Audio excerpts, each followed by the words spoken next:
আপনাদের এলাকার সন্তান আমিনুল যেমন একজন প্রফেশনাল খেলোয়াড়, শুধু আমিনুল একা কেন হবে, আমিনুল মতানো শত শত আমিনুল কিভাবে আমরা তৈরি করতে পারি দেশে, সেটির উল্লেখ আমরা করেছি। প্রিয় ভাই বোনেরা, এখানে আমিনুল হাসপাতালের কথা বলেছে।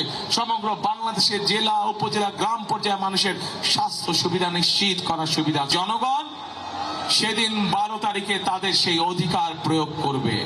এবং একই সাথে প্রিয় ভাই বোনেরা, এই যে মানুষগুলো যারা জীবন উৎসর্গ করেছে, যারা শহীদ হয়েছে, যারা পঙ্গুত্ব বরণ করেছে, অত্যাচার নির্যাতন সহ্য করেছে হাজারো লক্ষ মানুষ, এই মানুষগুলোর আরেকটি প্রত্যাশা ছিল।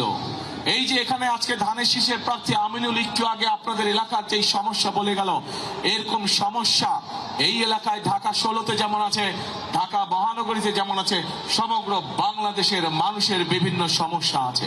কর্মসংস্থানের সমস্যা আছে, নারীদের অধিকার প্রতিষ্ঠিত করার সমস্যা আছে, আমাদের তরুণ যুবক ভাই বোনদের কর্মসংস্থানের সমস্যা আছে, শিক্ষার্থীর আগামী দিনের প্রজন্ম যারা শিক্ষার্থী তাদের শিক্ষার বিষয়ে সমস্যা আছে। এখানে আমিনুল হাসপাতালের কথা বলেছে।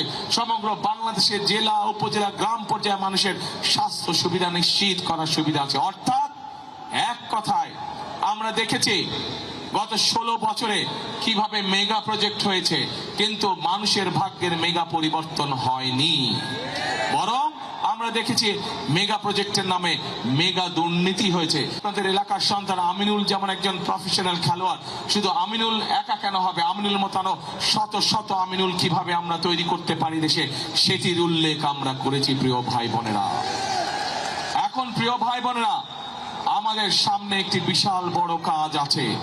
12 তারিখে আমাদেরকে সঠিকভাবে নির্ধারণ করতে হবে, নির্বাচিত করতে হবে যে কাদেরকে দিয়ে আমরা দেশ পরিচালনার দায়িত্ব করব। এই এলাকায় আপনাদের সন্তান ধানের শীষের প্রার্থী আমিনুল একটু আগে বলেছে, এই এলাকার যারা দুস্থ মানুষ আছেন, খেটে খাওয়া মানুষ যারা আছেন, সেই মানুষগুলোর জন্য হাসপাতালের প্রয়োজন, চিকিৎসার প্রয়োজন।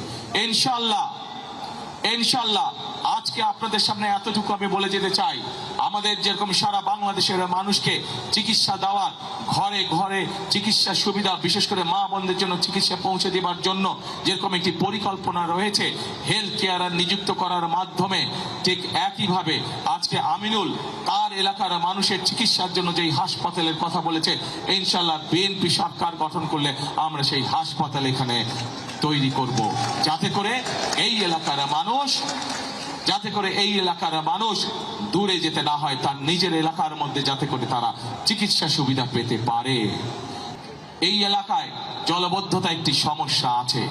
এই জলবদ্ধতা সমস্যা এই এলাকায় যেমন আছে, ঠিক একইভাবে সমগ্র বাংলাদেশে এই জলবদ্ধতার সমস্যা আছে।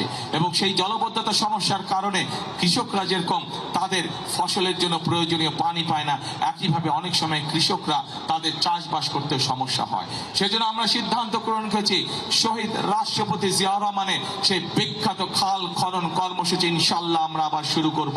সমগ্র বাংলাদেশে আমরা সেই কর্মসূচি করব, এবং সেই কর্মসূচির অংশ হিসেবে ঢাকা মহানগরীতে জলবদ্ধতা দূরকরণের জন্য যতগুলো খাল, যেখানে যেখানে প্রয়োজন খাল খনন প্রয়োজন, ইনশাল্লাহ যত দ্রুত সম্ভব সরকার গঠনের সাথে সাথে আমরা এই কাজের হাত দেব ইনশাল্লাহ।